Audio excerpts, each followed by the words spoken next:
I was exposed during that gap year for the first time to meaningful study of Hasidic literature with Rabbi Pesach Schindler. And suddenly I felt like, wow, okay, I'm home.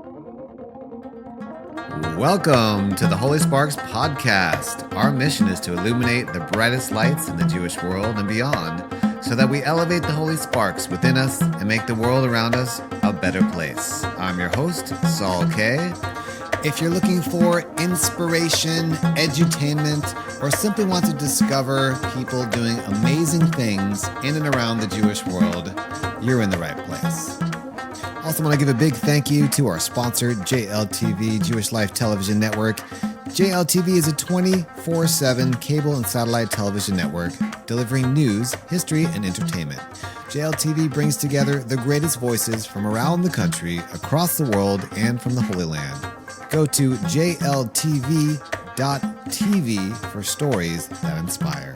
Welcome to the Holy Sparks podcast, ladies and gentlemen. I am so excited to welcome a dear friend and mentor of mine.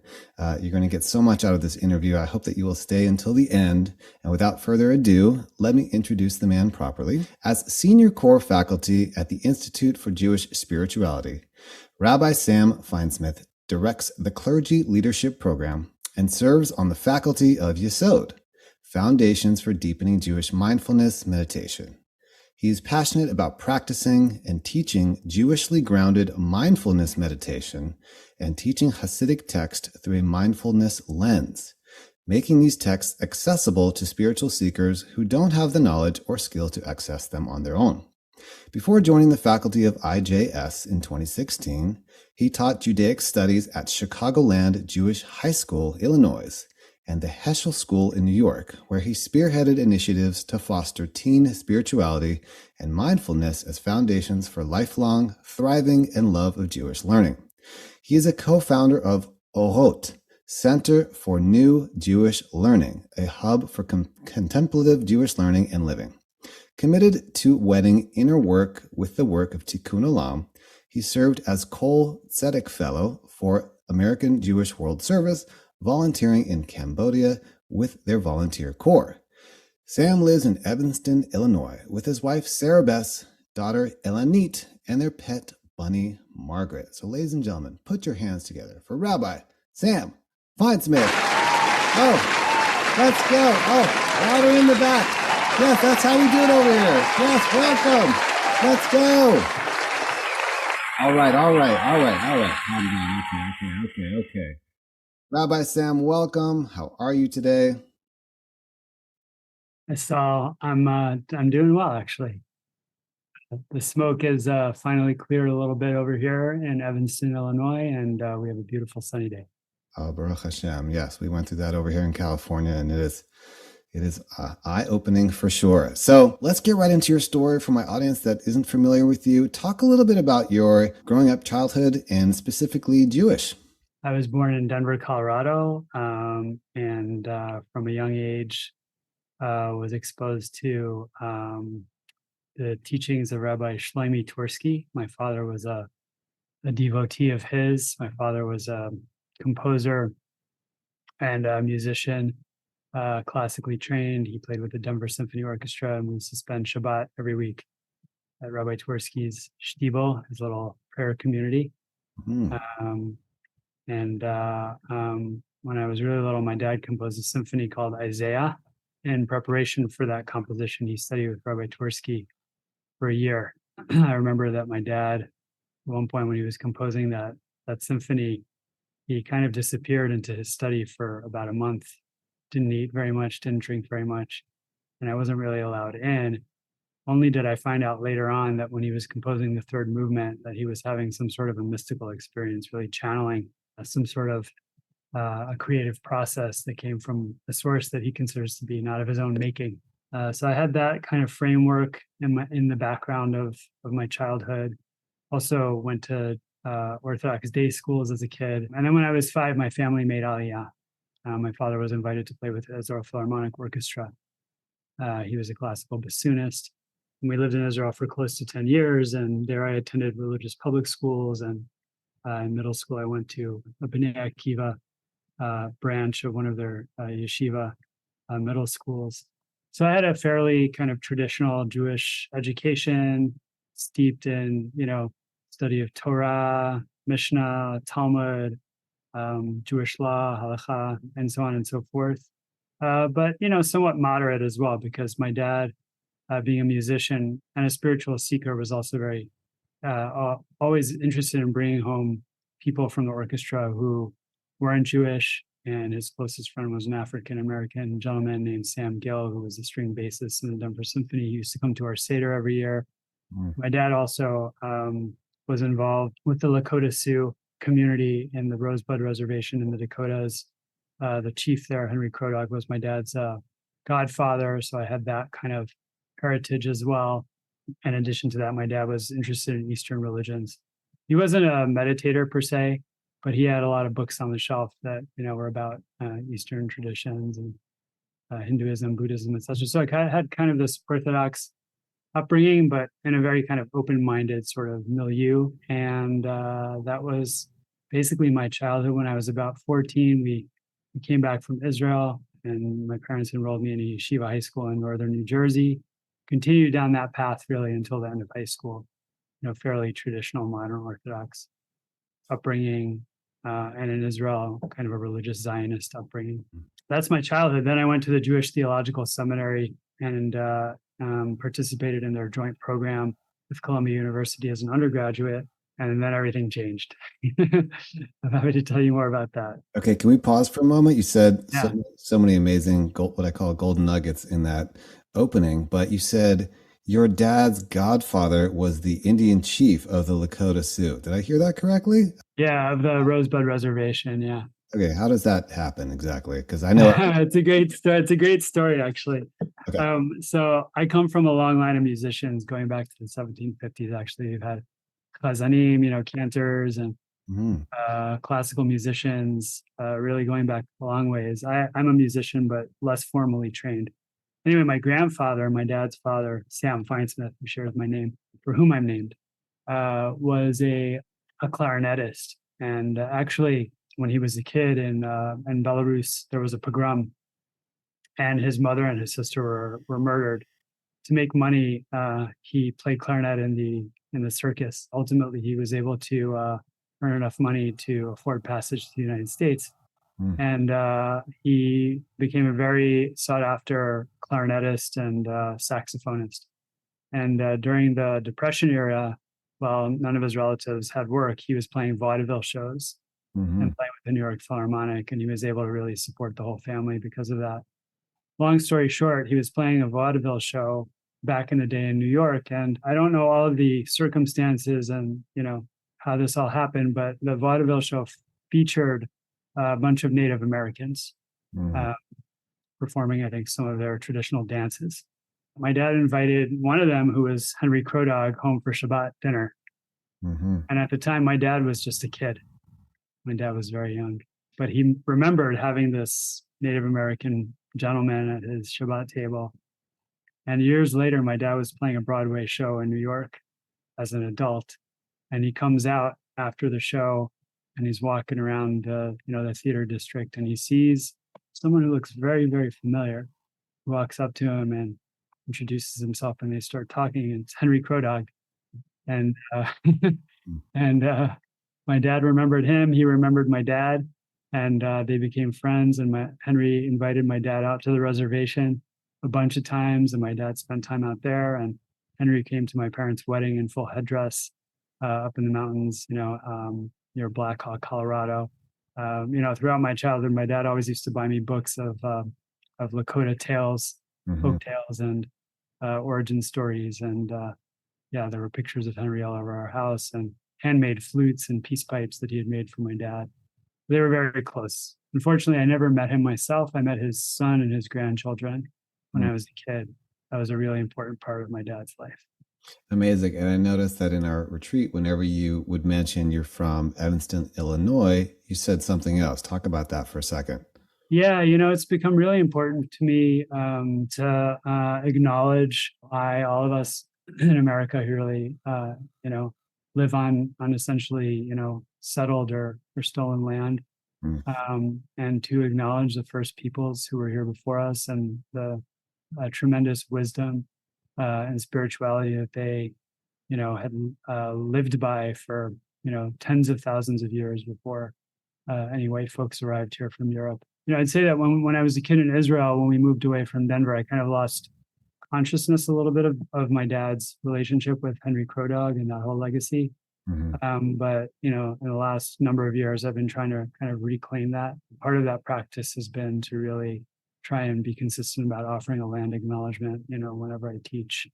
Not only because it's important to, I think, acknowledge pain and the hurt and the suffering that the Europeans inflicted upon indigenous people here and continue to do through oppressive system structures and laws, but also because I think that one of the beautiful things for me about being in conversation with indigenous people here is that it's helped me to begin to reclaim the indigenous roots of Judaism, which are so, beautiful and powerful, and that kind of got swept under the rug during all of those years that we were, in exile. And there's still kind of vestiges of those practices in our tradition, but they're kind of a little bit latent.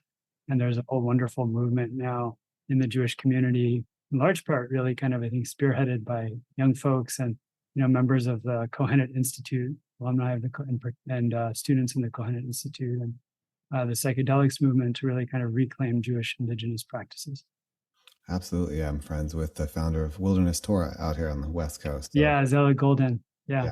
A lot of time together. So beautiful. Okay. So now, thank you for that little vignette. I love the connection. And so, but specifically Evanston, Illinois, you said something about the land of the three fires, if I remember. Yeah. The Council of the Three Fires, the Potawatomi, Odawa, and Ojibwe. Okay. Yeah. They actually inhabited kind of the whole kind of Great Lakes region and, had and continue to have very, very deep roots in this place. Take inspiration in that, seek to do whatever I can as well to, champion causes to really kind of make reparations to the indigenous community here, all over the country. Beautiful. Okay. So now let's bridge the timeline between when you were 14 and then entering into yeshiva for your smicha. Yeah, thanks. Actually, I went to the Jewish Theological Seminary as an undergrad. There was a joint program with Columbia.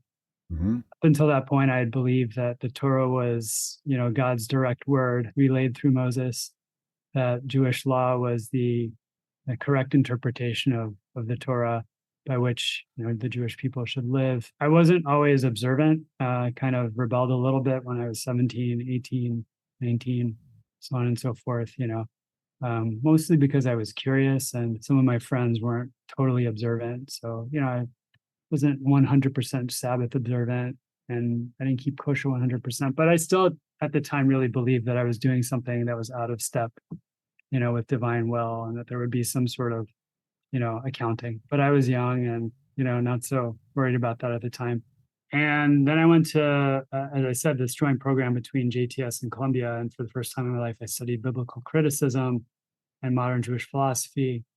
And all of my beliefs, my whole kind of belief system just kind of crumbled, and I kind of fell into this very kind of adversarial relationship with Judaism for a while where I felt like the rabbis, had really kind of pulled the veil over our eyes and kind of fed us a lie, because the archaeological record seems to indicate, as does biblical criticism, that the Torah, A, is not a uniform document, right? And B, that it was created by different schools of people who had different kind of religious agendas and orientations and used different language for talking about God and whose religious lives were centered on different sort of dimensions of what we now know as contemporary Judaism.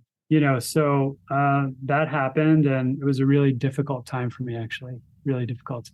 And I didn't have a really good safety net to catch me because, I think most of the other students at the Jewish Theological Seminary had gone to Camp Ramah and had grown up in a conservative milieu where these ideas and concepts were familiar to them, right? But I was one of the few Orthodox kids, ex-yeshiva kid, who came into this environment and felt very isolated. So actually, I could have gone into a kind of nihilistic place, but I didn't. I was very lucky because I really, really wanted some sort of a system of meaning And I wanted something that would put me directly in touch with the truth.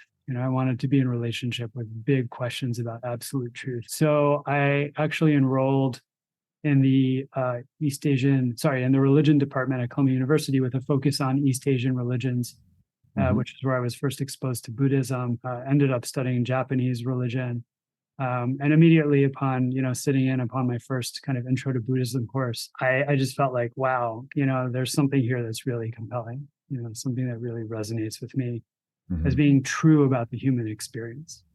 And that made me want to learn more. At the time, I wasn't into meditation. I wasn't practicing. I wasn't interested in becoming a practicing Buddhist, but I was still exploring. So I also turned to psychedelics at the time, and I had some very interesting kind of mind-opening, mind-altering experiences that introduced me to unitive states of consciousness. Again, I wasn't meditating at the time. I wasn't actually practicing Judaism or any other religion. And I was also exposed to a whole kind of literature about mysticism as part of my studies at Columbia. Ended up writing my honors thesis, both for the Jewish Theological Seminary and Columbia, on magic and the occult in the Babylonian Talmud. And I ended up taking some Kabbalah courses my junior and senior year with Dr. Shaul Magid. And those also opened me to some new possibilities within the Jewish tradition that were less dogmatic and more about kind of direct experience of the divine and a whole kind of spiritual language, right? We're talking about the map of the inner life. So all of that was really, eye-opening for me, but I was still kind of drifting and hadn't really found a home base. And then I took a gap year, what was to be a gap year and ended up being 6 months, to study at the conservative yeshiva in Israel, because when I threw Judaism off of my shoulders freshman year of college, I thought I knew a lot about Judaism. I thought I knew everything about Judaism. I had that kind of brazen kind of, adolescent mentality. And then, the more I studied, the more I realized actually there's more to this tradition than meets the eye. And so I decided to enroll in yeshiva for the year in Israel. And that's when I first was exposed in a meaningful way, because I'd been exposed before, as I said, as a child, to Hassidic teachings, the Shabbat experience at a Hassidic table. And my dad was a devotee of Rabbi Twersky, who comes from a very prominent Hassidic line, going all the way back to Rabbi Menachem Nachum of Chernobyl, one of the Baal Shem Tov's disciples. And I studied a little bit of Hasidism my freshman year with the local Chabad rabbi, but we were studying Tanya, which is kind of the central teaching of the Chabad tradition. And it's very chauvinistic, very triumphalist, really kind of spiritualizes the kind of sense that the Jewish soul is on a higher plane than the non-Jewish soul. And I couldn't really swallow that based on my experiences that I had as a kid, of being exposed to all of these different wonderful people and traditions. So anyway, long story short, I was exposed during that gap year for the first time to meaningful study of Hasidic literature with Rabbi Pesach Schindler. And suddenly I felt like, wow, okay, I'm home. I'm home, and things kind of snowballed from there. I ended up enrolling in the Jewish Theological Seminary for rabbinical school. When I came back, spent a year and a half studying there and found it to be very intellectually stimulating, but spiritually kind of desiccated and dry. In Israel? Sorry, where were you studying for your The Jewish Theological Seminary in the rabbinical program. And then I ended up transferring to YCT Rabbinical School, Yeshivat Chovevei Torah, which is a progressive Orthodox school that was about 10 blocks south of the Jewish Theological Seminary at the time. I was meeting in the basement of a synagogue. It was a kind of like a mom and pop operation when I first started. I entered the second class. And there was a lot of, spiritual and religious passion there, and kind of a real vision. And I continued studying Hasidism there. And then at some point, my now close friend, Rabbi David Ingber, enrolled. I think he was 1 year my junior there, and he was more of a spiritual seeker than most and had a lot of experience with Eastern practice and astrology and yoga and gyrotonics and those kinds of things. And he eventually joined the intentional community up at Eilat Chaim, the Jewish Retreat Center that used to be up in Accord, New York, and now is at Isabella Friedman Retreat Center. And I started going with him on retreats there. First mostly study retreats, where I was studying Kabbalah with Danny Matt, or, storytelling, spiritual storytelling with Rabbi Arthur Waskow as a kind of liberatory practice. And then eventually I sat, some silent retreats there. And, that's when things really began to become very, very interesting and deep and rich. And, the way that I described my experience on my first silent retreat, when I came back to my rabbinical school, because one of my teachers asked me, how was it? I said, look, my whole life, I've been reciting this prayer, Eloheinu Shamashna Natata Bi Tehora, right? This soul, God, that you place inside of me is pure, right? Immutably pure, pristine, untouched by all of the difficulty, the challenges in our lives. Said to him, for the first time in my life, I had a direct experience of that. Beautiful. And how old were you when you had that first retreat? Because that was I was probably probably about 24 or 25. Okay, amazing. Okay, let me ask you a question. So there's so much to unpack there, and we'll do some references below for people that aren't familiar with some of the references and the rabbis and things that you mentioned, and Elad Chaim, etc. So you grew up Orthodox. Okay? Yeah. You lived in Israel. Yeah. You were at yeshiva. You were steeped in Shabbos. You had this amazing multicultural Shabbos experience that was really rooted in spirituality. And yet you get to this point in your life where you feel like, correct me if I'm wrong here, you're not finding what I call the sauce, the actual spiritual connection to this unified field, which you may have accessed for the first time through psychedelics, but we access it many other ways. How is that possible? You didn't have that experience in such a steeped Jewish upbringing. That's my question. Yeah, it's a great question.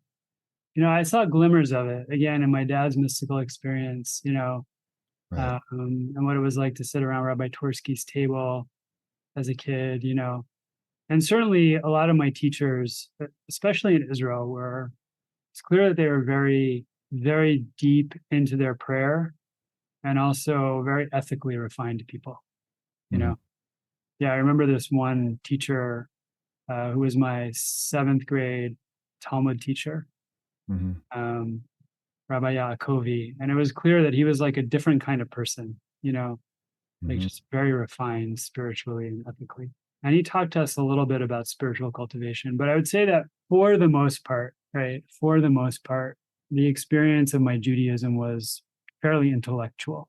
And worse than that, when I started to have some doubts my freshman year of college, I actually went to a yeshiva in Israel for a winter break.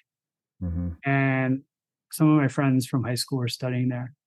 And I engaged the rabbi there around some difficult kind of theological questions. And he just couldn't go there with me, right? It's like there was a sense that there are certain orthodoxies and dogmas that we just take on faith and we don't question them. So it was both the kind of head-centered nature of the Judaism with which I was raised, especially in high school. And then also the fact that there really wasn't the capacity for genuine, open, intellectual curiosity and inquiry, So interesting. Yeah. Okay, well, a lot more to say about that, but it's fascinating to me when I meet people so learned and so steeped, and yet they're craving things that children do naturally without any garment. They naturally do this, right? And myself as a spiritual seeker, I remember praying as a kid and meditating and just walking in the forest and just feeling that unity that 20 years later I had a whole framework around. So meditation's entering your life. You're 24, 25, right? Now, do you have a regular practice? You're just kind of dipping in, dipping out. Did you feel really like this is your path, or this is just part of your journey? Yeah, at first I was curious, mostly because when I lived in college with my friend Rabbi David Almog, he was like me. He was an ex-yeshiva kid, yeshiva high school kid who became disaffected. And he was actually really interested in Tibetan Buddhism. And in his room at the Jewish Theological Seminary, he had a little altar with water bowls and a picture of the Dalai Lama, and he would burn incense and he would sit there cross-legged and meditate, And we were always like, oh, that's Dave's thing. He's unusual, you know.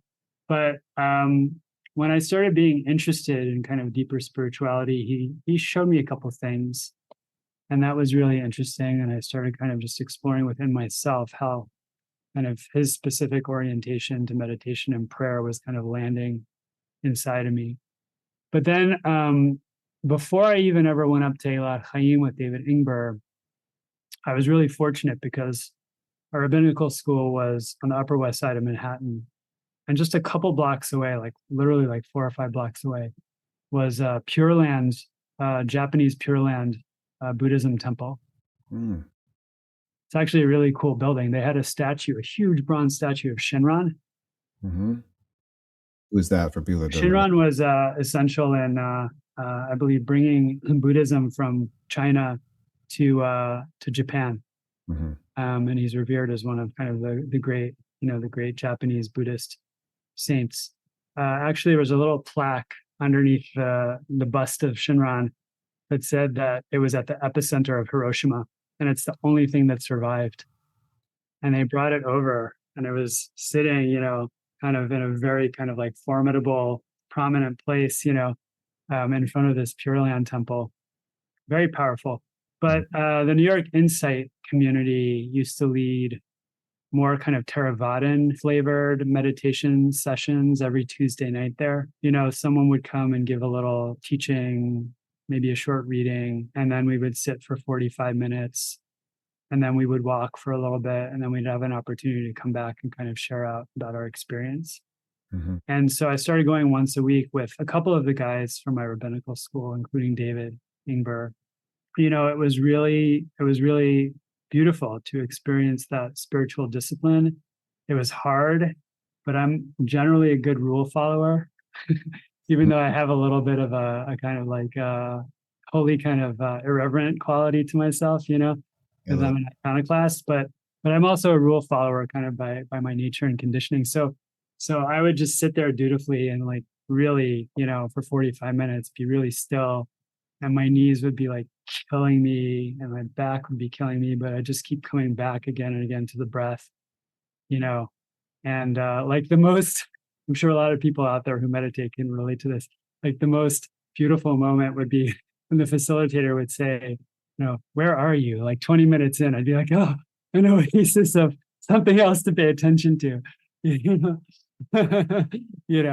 but I would sit there dutifully and then I would do the walking meditation. And, there's a real sense of like a little Sangha there, and can you translate Sangha for the audience? Yeah, sure. I mean, there's the Orthodox translation and a kind of more kind of American popular translation, right? The Orthodox translation of a Sangha is a community of monks and nuns who are working toward enlightenment, right? Following the teachings of the Buddha and working toward full enlightenment. The more kind of American popular sense of it is really a community of practice that meditates together and comes together on a regular basis for spiritual meditation and communion. I'd say that I didn't fully get what it was all about. I would be very kind of relaxed and calm afterwards. I would feel a little bit more like my mind was more spacious and open and vivid, But then when things really kind of took off was when I was about 26 or so, and I'd had chronic sinus infections from the time I was about 19, and they were getting worse and worse and worse. And I'd had a couple of operations that were supposed to make it better, and they didn't really work. And then I woke up one morning when I was about 26, maybe 27, and it felt like someone was hitting me between the eyes with a sledgehammer every couple of seconds. And if someone were to whisper in my ear, because I tried this actually, it sent just waves of pain down, like all the way down to my feet. I was barely even able to play guitar, because I'm a guitar player, because the noise, the sound was just so jarring.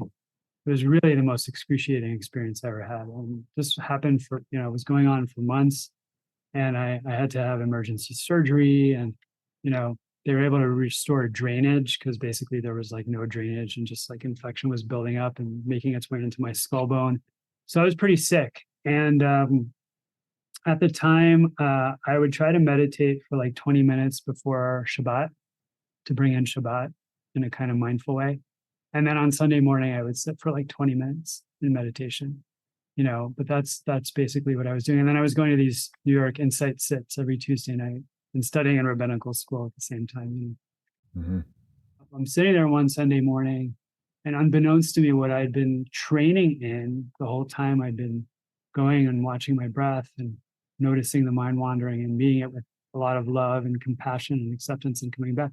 I'd just been training and kind of like meeting my experience with unconditional love and acceptance, So I'm sitting there this one morning, and the pain is just, it's so intense, And before that morning, I'd never in my life invited pain in, and befriended pain. It was always something to get rid of. You take a pill, you do something to get rid of the pain. You look away, you distract yourself, And I just felt that like the more I was trying to escape and avoid and not look at the pain, the more intense it was getting, the more tight it was becoming, kind of the more oppressive it was becoming. There was this whole added layer of mental suffering on top of the physical suffering. That one morning, for some reason, maybe, divine providence, who knows, maybe, it was just like the kind of aggregate effect of my practice, which had been going on for a number of months. I'm sitting there and I'm just feeling this horrible, like tight, tension in my head. And I turn toward it for the first time in my life. And I say, okay, I have every reason to believe that you're going to be sticking around for a while. Right. So as long as you're going to be here, I invite you in to be my teacher. And I don't know, at 26, how I had the wisdom to do that, but somehow I did. And what happened was that the pain did not disappear, but suddenly it was pulsing in and out instead of being this kind of like solid thing. And it would like grip me and release me and grip me and release me. And not only that, but it was floating in like limitless space, just had like wide berth, And so it wasn't really so afflictive anymore. And that was my first experience of the power of practice to help me meet difficulty and unpleasant experiences in my life, pretty intense, unpleasant experiences in my life, right, with some degree of like equanimity and balance and like lightness of heart. It's like the Dalai Lama teaches, that pain is an option, but pain is inevitable, but suffering is a choice, right? And I didn't know that teaching at the time, but I would say that was my first lived experience of that teaching, in action. And that just got me like much more interested in going deeper and deeper and deeper and going on more retreats and, getting more consistent in my practice over time and so on. I love it. And if I may extract a tiny teaching from the 6 days we just spent together, which was immediately applicable, which they were talking about pain and how you could be experiencing pain in, your knee or your back when you're sitting for such a long period of time. But that there's a lot of, you can envision space around that, and it's not constant, and that neither is really anything, or any part of your body. It's not fixed. And that immediately worked for me. So, definitely consult your local rabbi or just email Sam about more specifics around that. But I can say that what you're talking about, you were able to teach just last week, and I was able to use, and it actually is highly effective. So it's a nice coming full circle of your story. Yeah, thanks for sharing that, Saul. I'm really delighted to know that that teaching was helpful. Absolutely.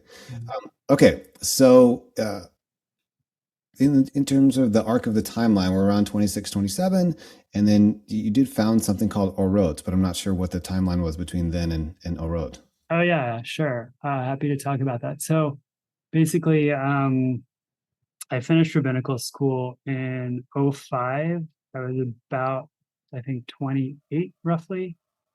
And I was going on these retreats at Elah Chaim.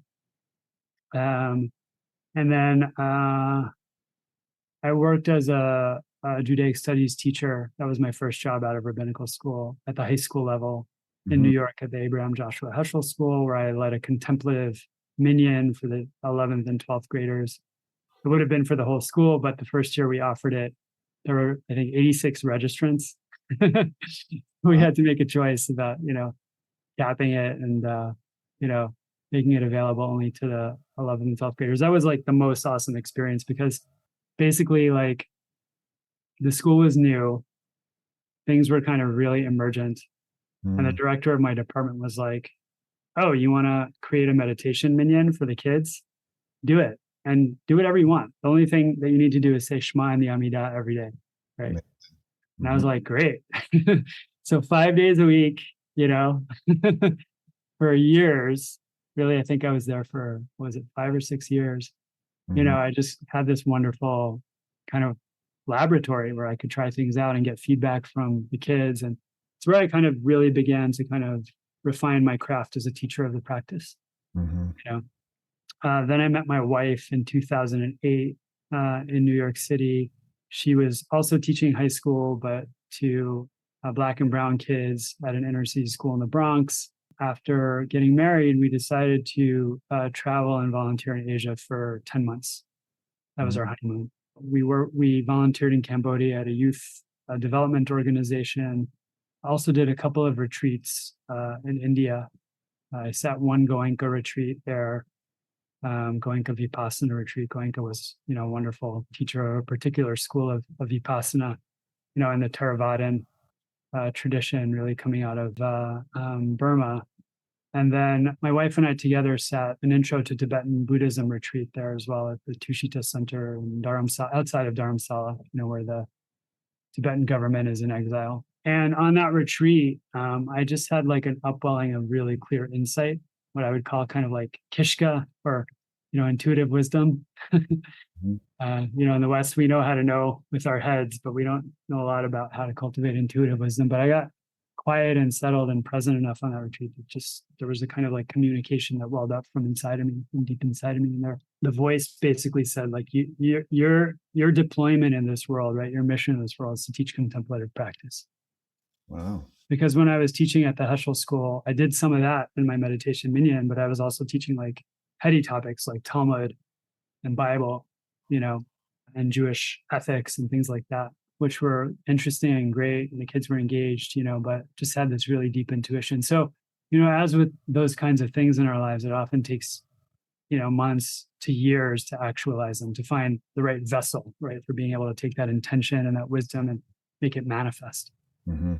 So my wife and I moved to Illinois to be close to her family. She grew up here. It was cheaper than New York City, is cheaper than New York City. And we wanted to be able to raise kids really in the lap of kind of nuclear family with grandparents and cousins. And I taught Judaic studies at the Chicagoland Jewish High School, which is now the Rochelle Zell Jewish High School, for a number of years. And I, little by little, brought more of the contemplative practice into other facets of my teaching, right? So I brought it into my Talmud instruction and into my Bible instruction and into my, instruction of, Jewish philosophy or ethics or whatever the case may be. Can you, for a second, how did you bring contemplative or mindfulness into Talmud? Give me a quick example. Yeah, well, look, some of it was inspired by the secular mindfulness and education movement, right? Which really is trying to help kids cultivate the kinds of habits of heart and mind that help them, A, to reduce stress and anxiety,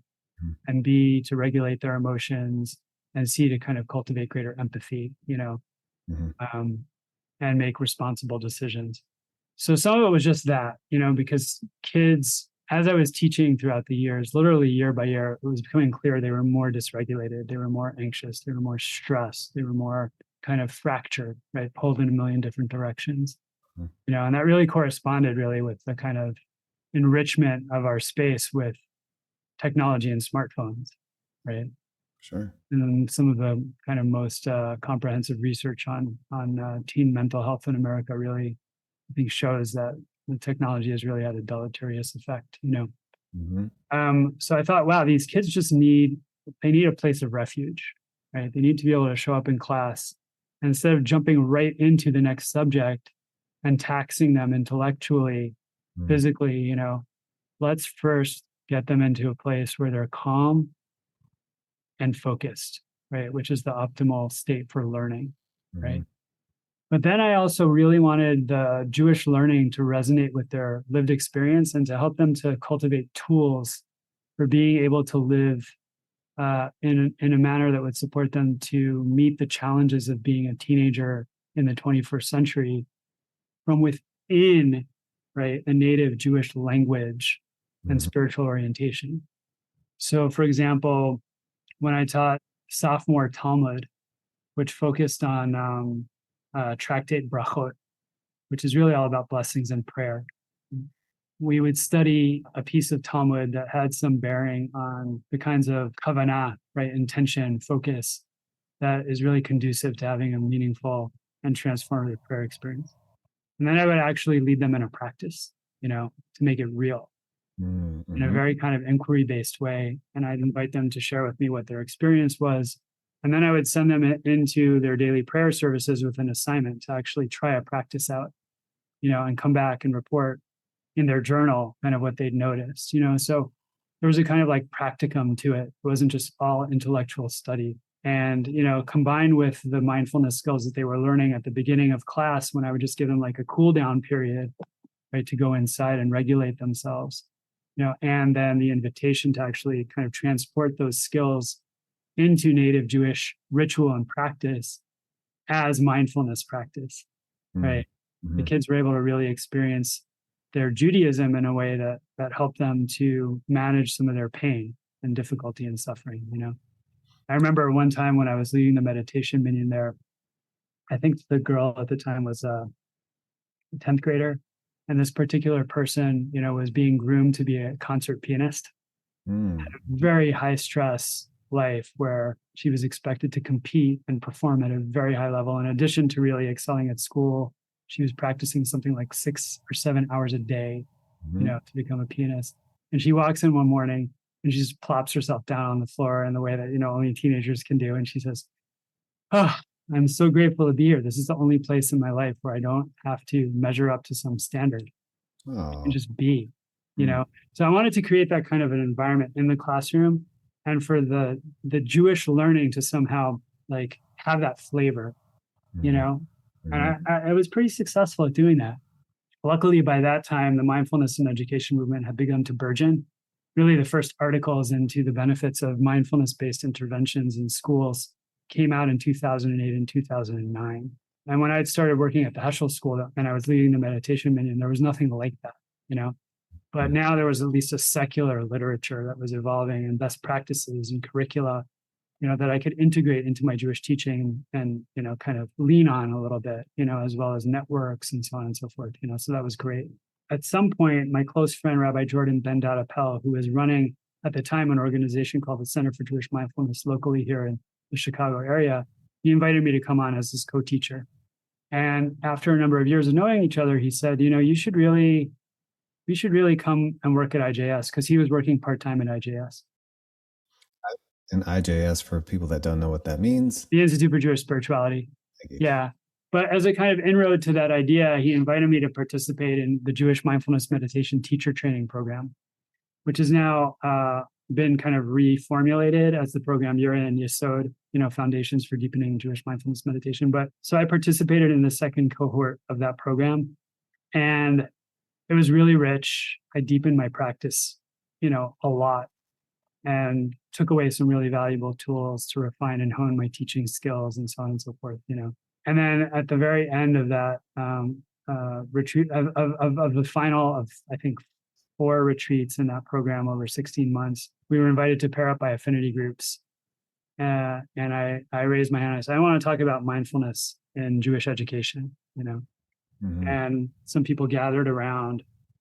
I ended up really spearheading this conversation about how we might make the whole Jewish education space kind of really more centered around, spiritual growth and spiritual practice. So that was really interesting. And then little by little out of that, the idea came to create a program for the Institute for Jewish Spirituality for Jewish day school educators and camp educators so that they could enrich their own spiritual lives and spiritual practices and then teach these practices to their students. And I wrote a proposal and I submitted it to the then director of IJS, Rabbi Lisa Goldstein, and she said, let's see if we can get some money for this. We got money. So I came on part-time at IJS, even as I was continuing to teach high school. And then in my synagogue here, one of my 2 prayer communities here, there were a number of educators, including myself, Rabbi Josh Fagelson, Jane Shapiro, who's a wonderful local contemplative educator here, and Rebecca Minkus Lieberman, also a wonderful contemplative educator, and Rabbi Jordan Ben-Dod Appel, my friend, also was part of this whole conversation. We got together and we decided, you know what, there's no hub in the Chicago area for contemplative Jewish learning and living. And so we founded Orot, kind of around the kitchen table. Mm-hmm. So there was a time when I was teaching part-time at the high school, teaching part-time at Orot, and developing that organization with these people, and then teaching part-time at the Institute for Jewish Spirituality, directing our Educating for a Jewish Spiritual Life program. And, since then, Orot has really kind of picked up and burgeoned and now has a national presence. They've expanded from just leading mindfulness sits and kind of local classes to running, cohort-based programs at the national level. For example, they have the Peaceful Parent Project. It's really meant to help, parents through an array of mindfulness skills in a Jewish spiritual framework to develop kind of non-reactivity and responsiveness in their parenting. And at Orot, I actually founded a program for social service providers called the Compassion Project that I believe also has gone, national now. And that was really, based on the recognition that folks who are in the social service sector, have a huge degree of occupational burnout and stress. Sure, yeah. And can really benefit from having kind of an inner resiliency toolkit, that was Jewishly grounded. They could also potentially use in their therapeutic work. So I'm really happy. I mean, Orot is really thriving, and I invite all of you to check out the Orot website. It's orotcenter.org. Sadly, when I went on full-time at the Institute for Jewish Spirituality, I had to pull back from Orot, and I don't do much teaching there anymore, but it's a great, great hub for contemplative Jewish living and learning. I'm still friendly and close with all of the co-founders and really, highly value and respect their work. Amazing. Yeah. For all parents listening, I know he said it fast, but I heard Peaceful Parent Project, teaching mindfulness around parenting and non-reactivity. And so definitely go check that out, as I will be checking it out as well. So something we can all get better at for sure. All right, ladies and gentlemen, we are going to do something we've never done before. This episode actually went on for another 45 minutes, and Rabbi Sam and I went on to talk about the differences between meditation and mindfulness, some blessing practices, and some benefits of meditation that you can actually apply in your life right now. We are going to go ahead and call this part 1 of a 2-part interview series with Rabbi Sam Feinsmith, and I implore you to stick around. Next week, we will have part 2. Thank you so much for tuning into this week's episode of the Holy Sparks Podcast. I'm your host, Saul K. Please subscribe to the channel. It helps us more than you know. Drop a review. Share this with friends and family, people you think would enjoy the content, and we'll see you on the next episode.